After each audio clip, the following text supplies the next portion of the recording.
এর পাশাপাশি 1971 সাল থেকে 2024 সাল পর্যন্ত যতগুলো গণতন্ত্র পুনরুদ্ধারের আন্দোলন হয়েছে, সকল আন্দোলনে সকল শহীদদের আত্মার মাগফিরাত কামনা করছি। এবং সর্বোপরি 2024-এর ছাত্র জনতার গণ অভ্যুত্থানে নিরীহ নিষ্পাপ যে সকল ছাত্র জনতা তাদের অধিকারের দাবিতে রাজপথে নেমে এসেছিলেন, তাদের উপরে নির্মমভাবে খুনি হাসিনা গুলি চালানোর নির্দেশ দিয়েছে, সেই সকল শহীদদের আমরা গভীর শ্রদ্ধা করে স্মরণ করছি এবং তাদের আত্মার মাগফিরাত কামনা করছি। আমরা বাংলাদেশের সাধারণ জনগণ খুনি হাসিনার বিচার চাই। আমরা খুনি হাসিনার বিচার চাই। খুনি হাসিনা এবং তার দোসরদের বিচার না হওয়া পর্যন্ত আমাদের এই লড়াই শেষ হয় নাই, শেষ হবেও না। যতদিন না পর্যন্ত খুনি হাসিনাকে ভারত থেকে বাংলাদেশের মাটিতে ফিরিয়ে এনে বিচারে কাঠগড়ায় না দাঁড় করানো হবে, আমরা আমাদের লড়াই চালিয়ে যাব, আমাদের সংগ্রাম চালিয়ে যাব ইনশাআল্লাহ। এখন আমি একটু ভবিষ্যতের কথা বলতে চাই। আমাদের নেতা দেশনায়ক তারেক রহমান 31 দফার সংস্কার প্রস্তাবের যে প্রস্তাবনা দিয়েছেন, সেই সংস্কার প্রস্তাবের মাধ্যমে আমরা মনে করি বাংলাদেশকে যে গভীর গহ্বরে খুনি হাসিনা সরকার রেখে গিয়েছিল, সেখান থেকে উত্তরণ ঘটিয়ে একটি উন্নত রাষ্ট্রে পরিণত করতে পারবো আমরা। আমাদের উদ্দেশ্য বাংলাদেশের জনগণের অধিকার জনগণকে ফিরিয়ে দেওয়া, বাংলাদেশে গণতন্ত্র প্রতিষ্ঠা করা, বাংলাদেশে জনগণ যাতে নিজের ভোটটি নিজে দিয়ে তাদের পছন্দসই সরকারকে নির্বাচিত করতে পারে সেটা নিশ্চিত করা। আর বাংলাদেশ জাতীয়তাবাদী দল যদি আগামী নির্বাচনে আপনাদের ভোটে নির্বাচিত হয়ে রাষ্ট্র ক্ষমতায় আসে, আপনাদের জীবনযাত্রার মান উন্নয়ন, আপনাদের অর্থনৈতিক উন্নয়ন, আপনাদের অধিকার সংরক্ষণ, আপনাদের কথা বলার অধিকার, আপনাদের সমস্ত মৌলিক অধিকার আপনাদেরকে ফিরিয়ে দেওয়ার জন্য এবং সেটাকে প্রতিষ্ঠার জন্য আমরা আমাদের নেতা দেশনায়ক জনাব তারেক রহমানের নেতৃত্বে কাজ করে যাব ইনশাআল্লাহ। আমরা এই খুনি হাসিনার যে ফ্যাসিস্ট আমল, সেই আমলে সংগঠিত সকল গুম, খুন এবং অত্যাচার নির্যাতনের আমরা বিচার চাই এবং আগামী দিনে বিএনপি রাষ্ট্র ক্ষমতায় আসলে প্রত্যেকটি অপরাধের, প্রত্যেকটি হত্যাকাণ্ডের বিচার নিশ্চিত করা হবে ইনশাআল্লাহ। এই বিচার না হওয়া পর্যন্ত আমরা রাজপথ ছেড়ে যাব না। আমাদের লড়াইটা কিন্তু শেষ হয়ে যায় নাই। আমাদের নেতা বলেছেন যতদিন না পর্যন্ত বাংলাদেশে জনগণের সরকার প্রতিষ্ঠা না হবে, আমাদেরকে রাজপথে অবস্থান করতে হবে, প্রয়োজনে আরেকবার আমাদেরকে লড়াইয়ে নামতে হবে, যতদিন না পর্যন্ত বাংলাদেশের জনগণ ভোট দিয়ে তাদের সরকারকে নির্বাচিত না করতে পারে। প্রিয় এলাকাবাসী, আমি এই পর্যায়ে আমার বক্তব্য শেষ করতে চাই। আপনাদের কাছে প্রতিজ্ঞা করতে চাই, অতীতে আওয়ামী লীগের নেতারা যেভাবে আপনাদের কাছে মিথ্যা কথা বলেছে, মিথ্যা প্রতিশ্রুতি দিয়েছে, আমরা সেটার জন্য আপনাদের সামনে আসি নাই। আমরা যেটা বলছি, যে কথা আপনাদেরকে দিয়ে যাচ্ছি, যে প্রতিজ্ঞা করে যাচ্ছি, তার প্রত্যেকটি আপনাদেরকে আমরা নিশ্চিত করব, সেটা আমরা প্রতিজ্ঞা করে আপনাদের কাছে আজকে এই বিদায় নিচ্ছি। এই বলে আমি আজকে আমার বক্তব্য শেষ করছি। ইনশাআল্লাহ আগামী দিনে আবারও আপনাদের সাথে দেখা হবে, কথা হবে। খোদা হাফেজ। বাংলাদেশ জিন্দাবাদ, বাংলাদেশ জাতীয়তাবাদী দল জিন্দাবাদ। শহীদ রাষ্ট্রপতি জিয়াউর রহমান অমর হক। দেশনেত্রী বেগম খালেদা জিয়ার জন্য সুস্বাস্থ্য কামনা করে আপনাদের কাছে দোয়া চাচ্ছি। আমাদের প্রাণপ্রিয় নেতা, আগামী দিনের রাষ্ট্রনায়ক, যার হাত ধরে বাংলাদেশ এগিয়ে যাবে, এই দক্ষিণ পূর্ব এশিয়ার একটি অন্যতম উন্নত রাষ্ট্রে পরিণত হবে, সেই মহান নেতা দেশনায়ক জনাব তারেক রহমান জিন্দাবাদ, জিন্দাবাদ, জিন্দাবাদ। আসসালামু আলাইকুম। এই এলাকার মুরব্বী সকলের প্রিয় যারা আলহাজ হাসানুদ্দিন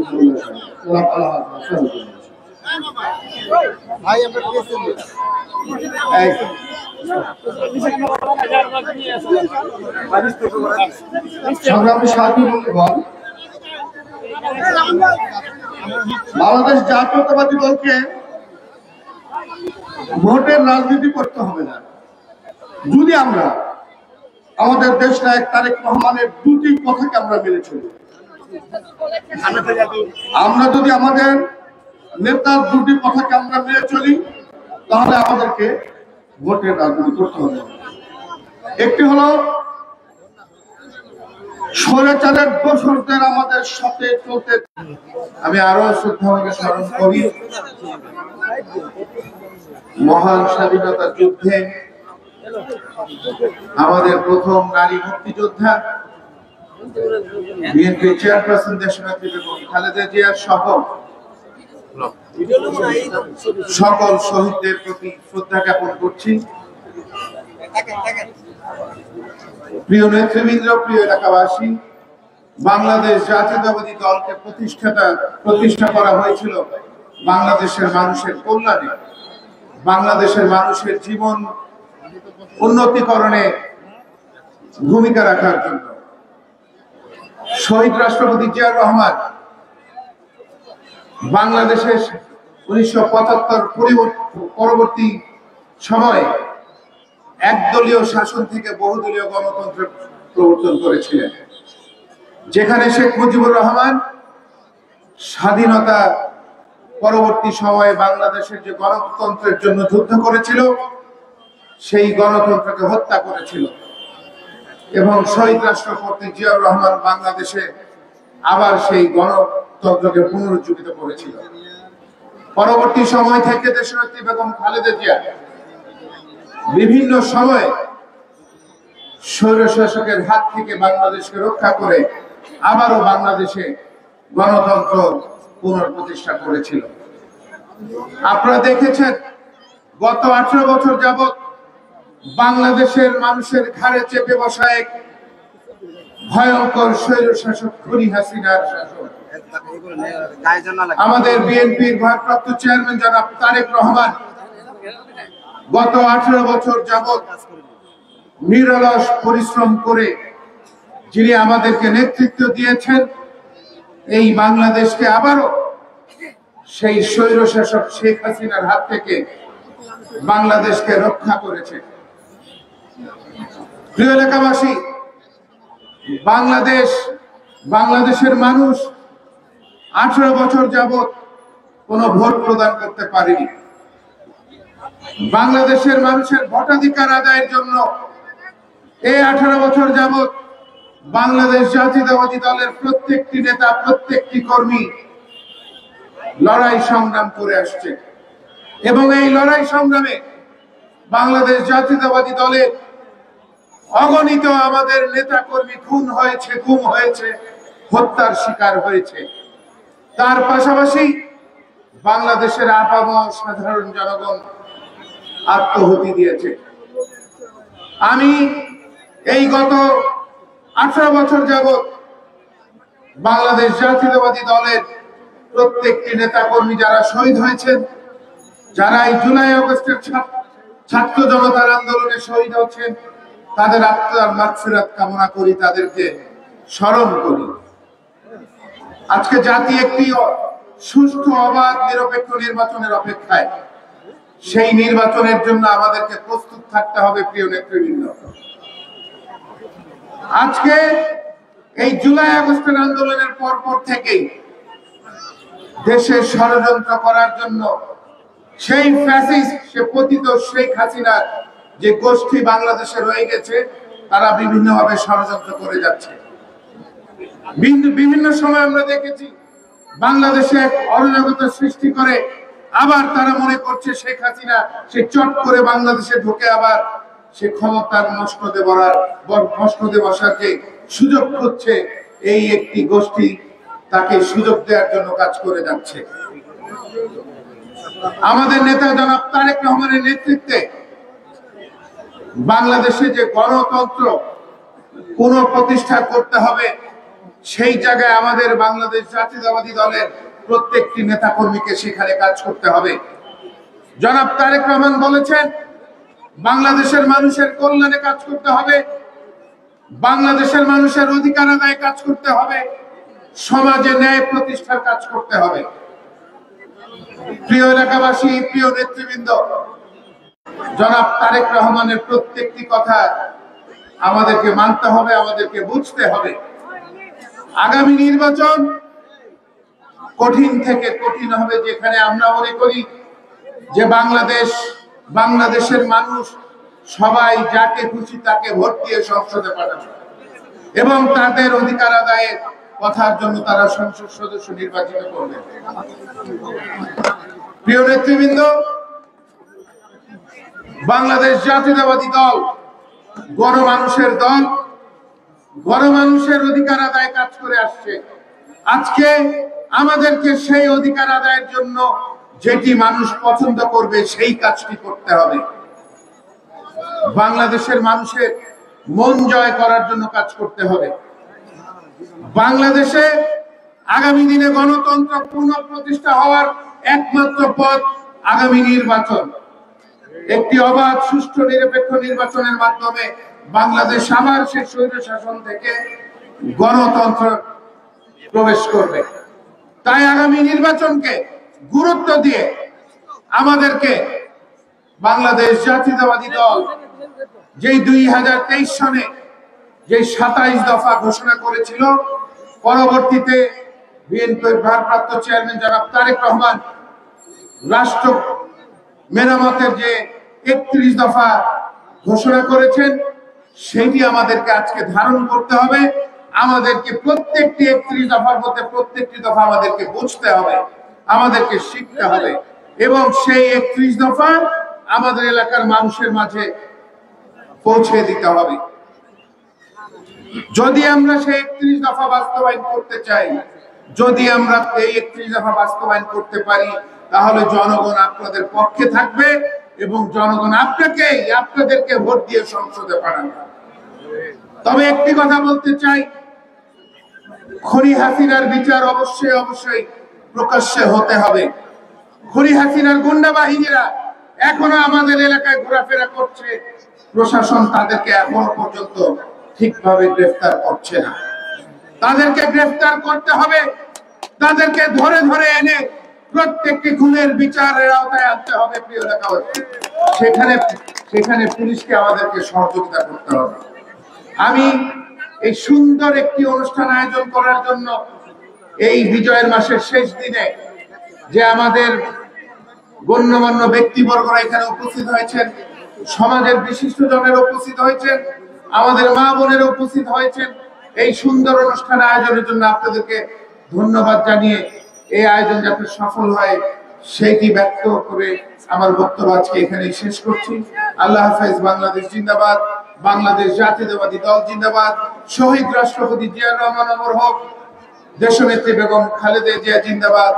আমরা যাকে নিয়ে স্বপ্ন দেখি, যিনি আমাদেরকে 18 বছর যাবৎ নেতৃত্ব দিয়ে এসেছেন, যিনি আগামী দিনে প্রধানমন্ত্রী হবেন, জনাব তারেক রহমান জিন্দাবাদ। আসসালামু আলাইকুম। আপনারা বহুক্ষণ ধরে গ্যান্ডেরিয়া রেল স্টেশনে এখানে শীতবস্ত্র বিতরণের একটি কর্মসূচির আয়োজন করেছেন। এখানে অনেকক্ষণ ধরে আপনারা অপেক্ষা করছেন। আমি দুঃখিত, শুধু এই এলাকাটি, এই স্পটটি খুঁজতে আমার 1 থেকে 1.5 ঘন্টা লেগেছে এবং গাড়ি একটা ট্রেনের মধ্যে চলে গেছে।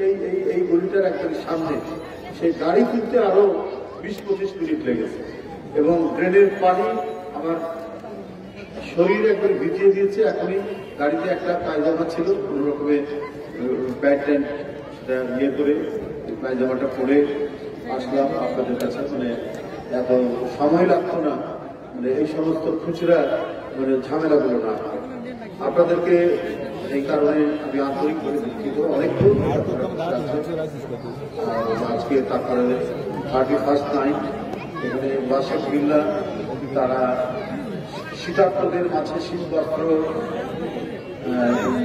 বিতরণের যে কর্মসূচি নিয়েছে, আমি তাকে ধন্যবাদ জানাই। সে দীর্ঘদিন আমার সহকর্মী, আমরা একসাথে রাজনীতি করেছি।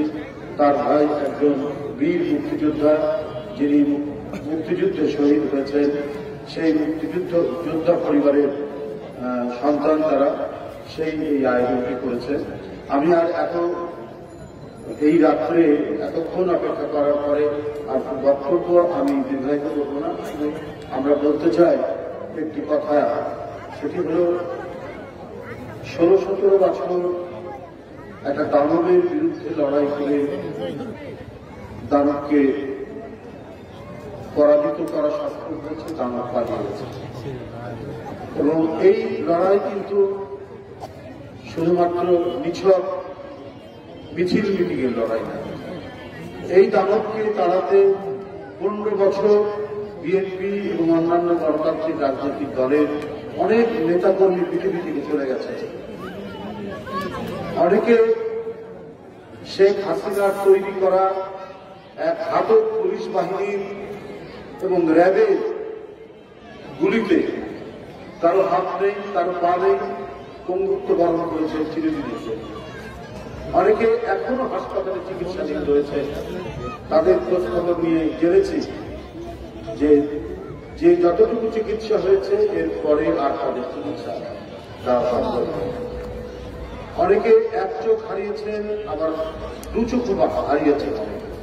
বিশেষ করে জুলাই এবং আগস্টে শিশু বাচ্চাদের রাজপথে নেমে এসে আন্দোলনের যে বীরত্ব আমরা দেখেছি, সেই বীরত্বে তারা কিভাবে নির্বিঘ্নে নিজের জীবনকে উৎসর্গ করে শেখ হাসিনাকে তাড়াতে সক্ষম হয়েছে।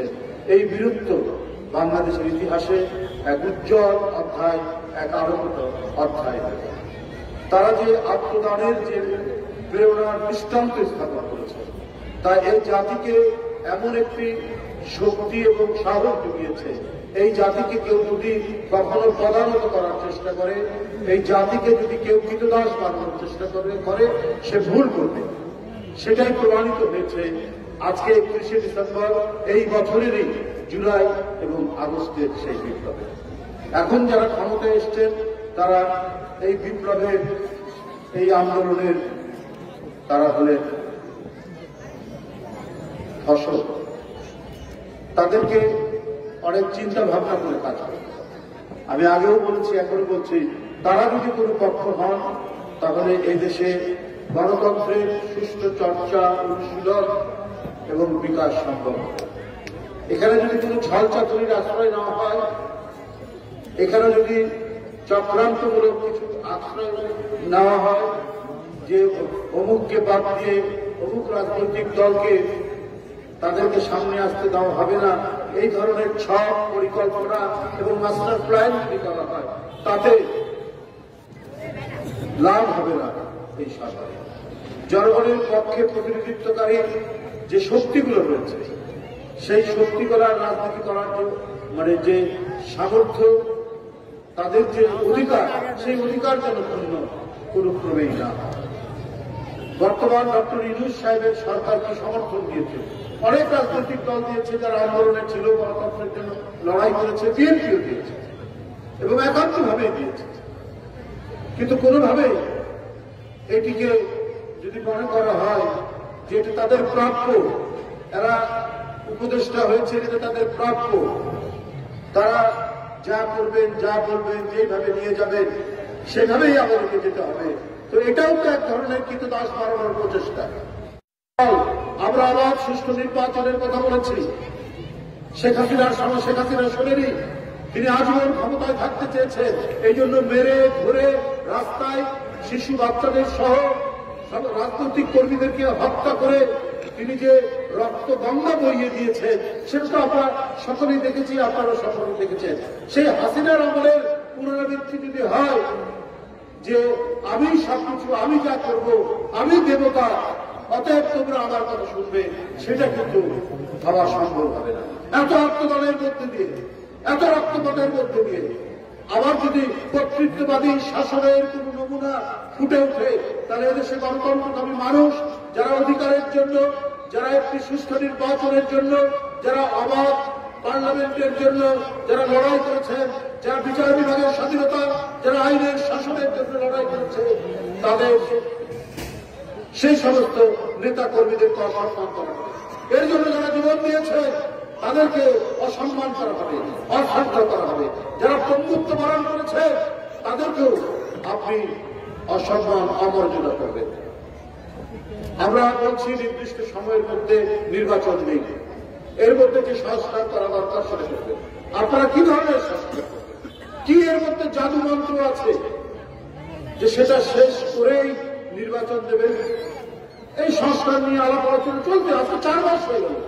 এর মধ্যে অনেক আলাপ আলোচনা তো অগ্রগতি হতে পারত। অনেকেই লিখছেন খবরের কাগজে, অনেকে বলছেন অনেক কথা, এগুলো নিয়েই তো একটা সংস্কারের জায়গা আসতে পারত।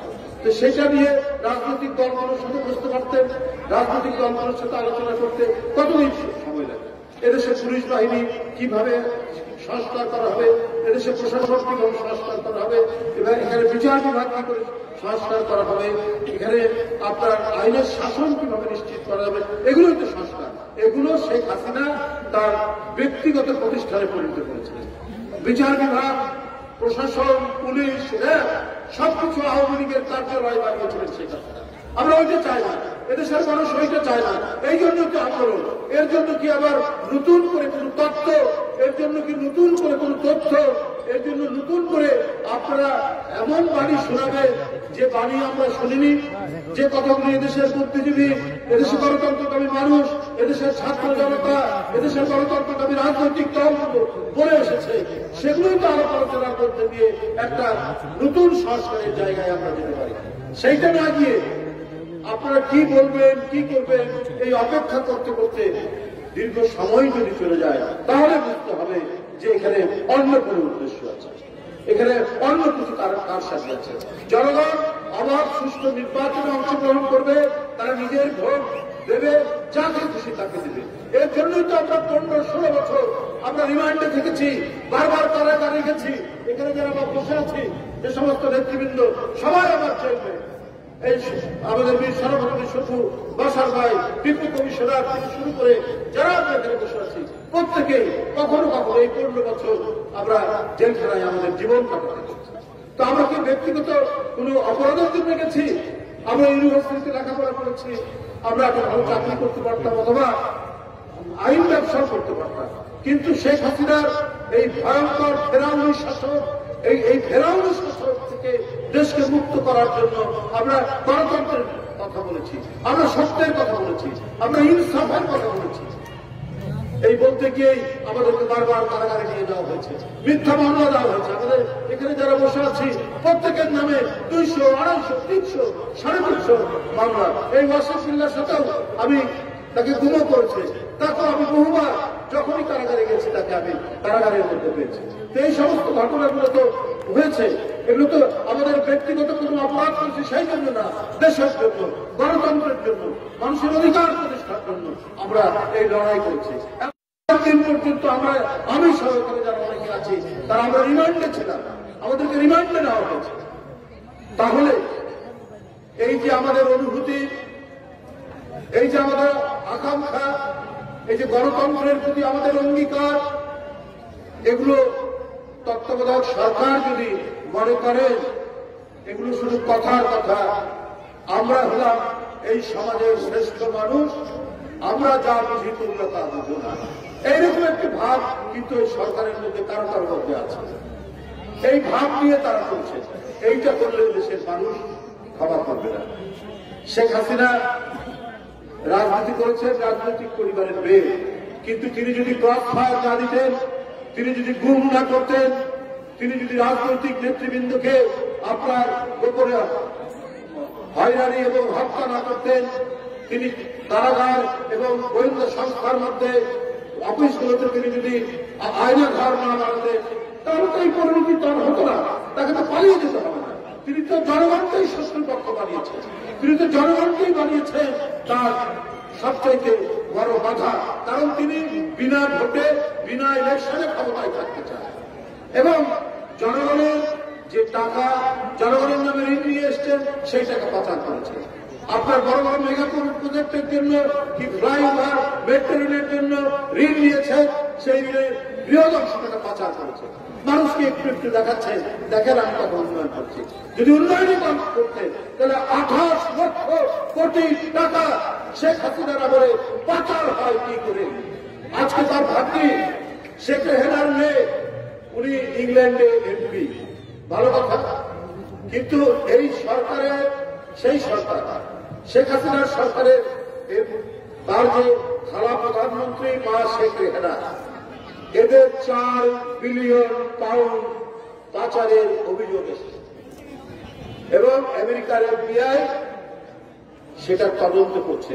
এটা আমাদের বানানোর কথা না, আপনার মুখরোচক কথা না, এটা ফাঁপিয়ে ফুলিয়ে আপনাদের সাথে আলাপ করছি না। আপনি গতকালকে, গত পরশু, আজকের খবরের কাগজগুলো খুলে দেখতে পাবেন। এবং টিউলিপ যে এমপি ব্রিটেনের, সে মন্ত্রী সেখানকার, তার একটা দায়িত্ব ছিল একটি গোয়েন্দা দপ্তরের পর্যবেক্ষণ করা, তাকে সেখান থেকে সরিয়ে দেওয়া হয়েছে। কারণ এই টাকা, এই যে 4 বিলিয়ন পাউন্ড, এই যে টাকা যেটা পাচার করা হয়েছে, সেখানে অভিযোগ এসছে যে সে এটাকে জানে, তাদের দেশে তো পার পাওয়ার অভিযোগ। এই ধরনের একটি চোর, এই ধরনের একটা লুটেরা, এই ধরনের একটি দস্যু বাংলাদেশের শাসক হয়ে বসেছে। এই কারণেই ছাত্র, জনতা, মানব, শ্রমিক, আপনার 15 জন রিক্সাওয়ালায় মারা গেছে, 15 জন রিক্সাওয়ালা আপনার এই আন্দোলনে শহীদ হয়েছে। তাহলে কত বড় এই জাতির আত্মদান! এই আত্মদান হচ্ছে গণতন্ত্র ফিরে আসবে এবং জনগণ তার যে ক্ষমতা, দেশের মালিক তো জনগণ, সেই মালিকানা যদি আপনি ছিনতাই করে নেন, আত্মসাৎ করে নেন, যেভাবে শেখ হাসিনা করেছে, সেইভাবে যদি বর্তমান সরকারই বলে যে সংস্কার করবো করে, কিন্তু একটা দীর্ঘ সময় নিলে তাহলে তো আপনি জনগণকে আপনারাও মালিক মনে করেন না, মালিক মনে করছেন নিজেদেরকে, আপনারা বেশি বোঝেন, এই কারণে আপনারা জনগণকে মালিক মনে করছেন। তারা মনে করছেন আর নির্বাচন করার জন্য কি এত আন্দোলন প্রচারে? নির্বাচন তো অপরিহার্য শর্ত। জনগণ তার শাসক তাকে বানাবে, আপনি যদি সেই ক্ষমতা যদি আপনি আত্মসাৎ করে নেন, তাহলে তো শেখ হাসিনার কাজই করবে। যাই হোক, আমি আর বক্তব্য দীর্ঘায়িত করবো না। আপনাদের সবাইকে ধন্যবাদ জানাচ্ছি যে আজকে এত শীতের রাত্রেও শীতার্থদের মাঝে অন্ন বিতরণের যে এখানে উদ্যোগ নিয়েছে আমাদের এই এলাকার যারা নেতা আছেন, সবাইকে আমি আন্তরিক ধন্যবাদ এবং শুভেচ্ছা জানাচ্ছি। আমার বক্তব্য শেষ করছি। খোদা।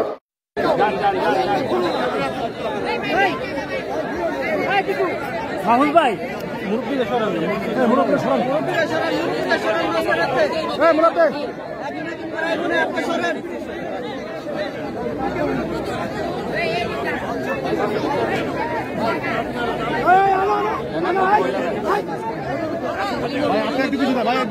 আরে আপনি কি জানেন, আপনার আপনি সরব,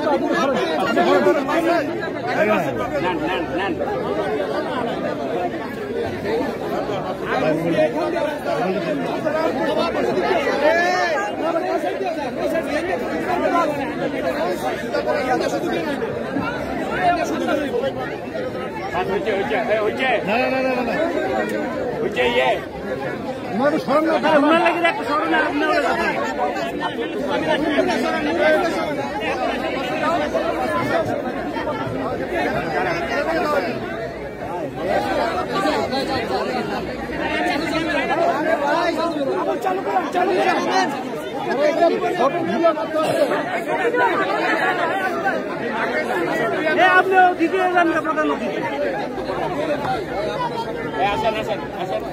আপনি আবার ঢুকছেন কেন?